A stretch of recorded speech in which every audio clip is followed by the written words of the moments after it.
Neymar vai jogar a Copa América de 2028. আন্তর্জাতিক ফুটবলকে বিদায় জানিয়ে শত আক্ষেপ আর অশ্রুভেজা চোখে মাঠ ছেড়েছেন নেইমার জুনিয়র। বলেছেন তাকে আর কখনো ব্রাজিলের হলুদ জার্সিতে দেখা যাবে না। কিন্তু সেই হতাশার মুহূর্তে নেইমারের পাশে দাঁড়ালেন তার বাবা। এখনই ফুটবলকে বিদায় জানাতে নিষেধ করলেন তিনি। ছেলেকে আদেশ করলেন আবারও দলে ফিরতে। যে আবেগঘন বার্তাটি ইতোমধ্যেই হৃদয় ছুঁয়েছে কোটি দর্শকের। শত আশা, বুকে কষ্ট আর দুচোখ জোড়া অশ্রুতে নেইমারের এমন বিদায় মেনে নিতে পারছে না ফুটবল প্রেমীরা।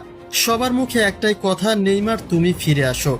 আর সে একই কথা বললেন নেইমারের জন্মদাতা পিতা।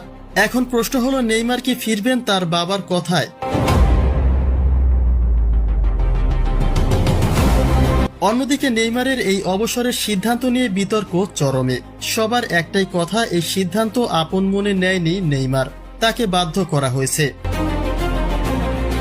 অভিযোগের তীর রয়েছে দলের বর্তমান কোচ আনচেলত্তির দিকেই। এ বিষয়ে নেইমার মুখ না খুললেও প্রাথমিক ধারণা করা হচ্ছে কোচের অবহেলায় মনের কষ্ট থেকে বিদায় জানিয়েছেন নেইমার। বিষয়টিকে শুধুমাত্র গুঞ্জন বলেই উড়িয়ে দেওয়া যাচ্ছে না, কেননা এই বিশ্বকাপের একাদশে প্রথমে জায়গায় ছিল না নেইমারের।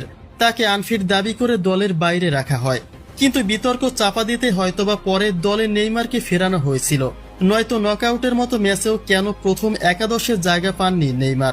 তাকে দলে ফেরানোটা হয়তো ছিল শুধুমাত্র বিতর্ক থামানোর একটা কৌশল। তবে এ সবকিছুই বিশ্লেষকদের শুধু একটা ধারণা মাত্র। এখন মূল কথা হচ্ছে বাবার আদেশ পালন করবেন কিনা নেইমার জুনিয়র। মনের কষ্ট থেকে হোক বা যে কোনো কারণেই হোক, তিনি যে অবসরের সিদ্ধান্ত নিয়েছেন তাতে খুশি নয় তার ভক্তবৃন্দ, অনুরাগী হতে সতীর্থরাও। সবাই চাচ্ছে নেইমার আবারও ফিরে আসুক, অন্তত আর একটি বিশ্বকাপ সে খেলুক। তার যে বয়স, তাতে এখনই বিদায় নেওয়া উচিত নয়। তাকে অন্তত দলের কথা ভাবতে হবে। অতএব বাবার কথার মূল্য দিয়ে হলেও দলে ফিরে আসুক নেইমার জুনিয়র।